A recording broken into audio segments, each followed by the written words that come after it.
Here, this will serve as a good spot to cross over. Arlecchino, hold up a second! Since you brought us all this, we still haven't got the slightest idea what's going on here.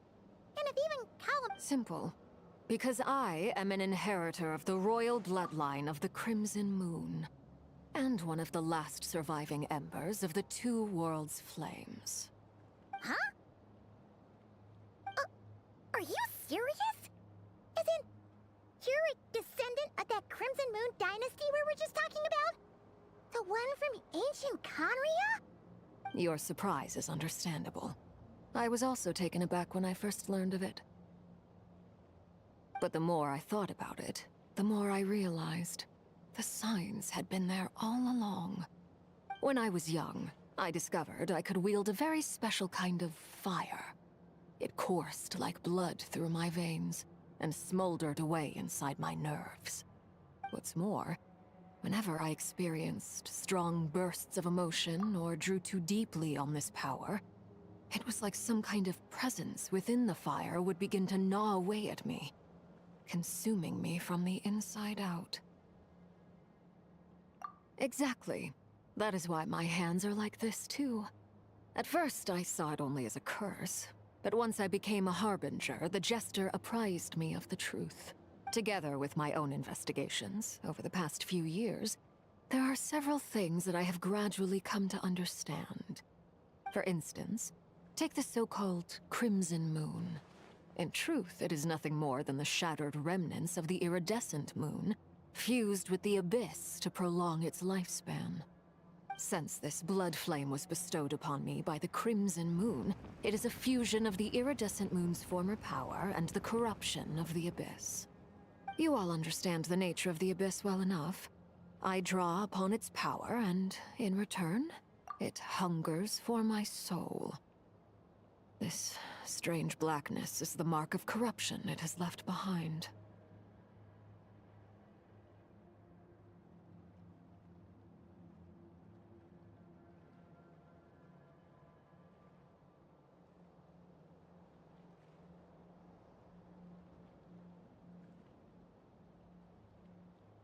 If I recall correctly, you once told me that if the corruption ever made it to your heart, you'd become a completely different person. Yes. And that's the reason I'm always careful not to push my power too far. It's essentially a never-ending tug-of-war. Oh, sounds intense. Anyway, the rest of my story can wait.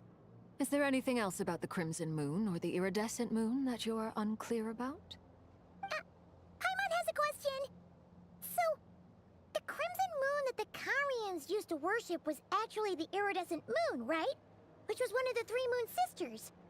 Does that mean that the Karians were to the crimson moon as the frost moon scions are to the frost? Fact that the Conrians weren't as devout in their moon worship as it might appear.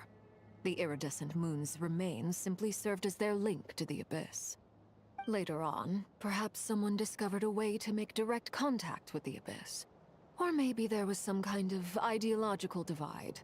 Either way, a dissenting faction staged a coup and drove out the royal heirs of the Crimson Moon dynasty. Still, even with the dark sun looming high overhead, the Crimson Moon's glow never truly faded. If you want living proof, it's standing right before you. The first time we met, I sensed something familiar in your presence. When I looked at you, I felt I could see that mysterious red moon in the corner of my eye. In your flames, I saw its broken image, surrounded by a strange black aura.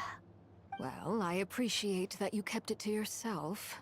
Much about the Crimson Moon is still a mystery, and I'd prefer not to end up as the object of an insane research project. Anyway, time is against us here, so if there's any other questions, they'll have to wait. I just want to make sure I've got one thing straight. In her letter, Sandrone mentioned that since you are unable to contain the iridescent moon's marrow yourself, you intend to leave it in my custody. Correct? That's right. For now, it's the only way I can pay you back for your help. The iridescent moon is already part of who you are, so with its marrow in your possession, you'll be even more powerful than before. Deal. Then let's get started. Get what started? What does this place have to do with the crimson moon? When I first became a Harbinger, the Jester gave me a book called Paranhari, also known as Leobranto Innamorato. You should be able to buy a copy next time you're in Fontaine. It's a love story set in the Crimson Moon era. But setting aside the tangled romances of its characters, it also records a few interesting details. Or so the story goes. There was an orphanage that received children from beyond the bounds of this world, and subjected them to a peculiar induction ceremony. Beyond the bounds of this world? For real? And what kind of induction ceremony? The Crimson Moon sages looked beyond this world for beings with powers that surpassed the gods. But fearing they might lose control, they subjected these children to a process of refinement.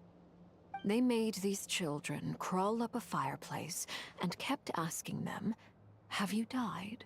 Did you see it?" Until they finally admitted to having died and seen a crimson moon. The adults embraced the children who passed the ritual, telling them, "Within the fireplace, you have traversed the flames between two worlds. Here and now, you are born anew."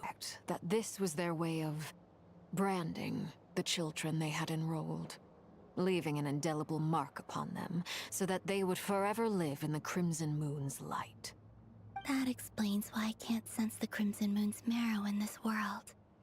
It makes sense that it would be sealed in a special space that can only be accessed temporarily through some kind of ritual. But there's no fireplace here. Do you see a chimney anywhere? Oh, are we supposed to build it ourselves? Okay, fine. Paimon will go find some bricks. That won't be necessary. The fireplace is purely symbolic. The key to the ritual is crossing the flames between two worlds. In other words, the flames that burn within me. Those burned away by such flames leave behind a kind of ghostly afterimage in the world.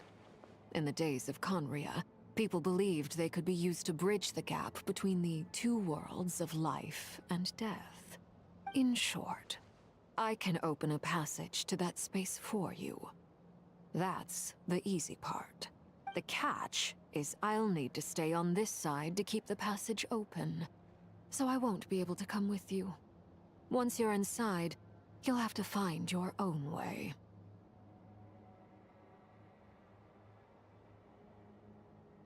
Very well. Then I'll open it up. Traveler, spare me a little more moonlight if you would. I may need it. I feel like I've recovered some of my strength now. It should be enough to move us across short distances and confront whatever dangers might await.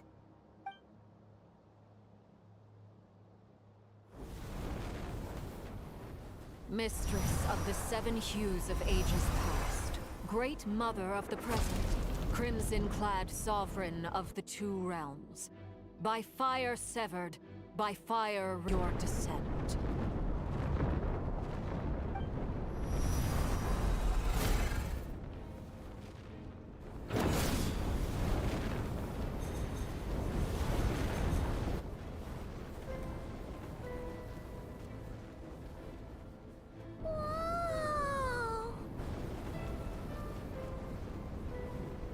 One word of advice. As you're crossing over, no matter what voices you hear, do not answer. Got it. I sense a sinister gloom inside, but also the familiar light of the moon. I feel that I am about to meet an old friend who has changed beyond all recognition. All right, let's go.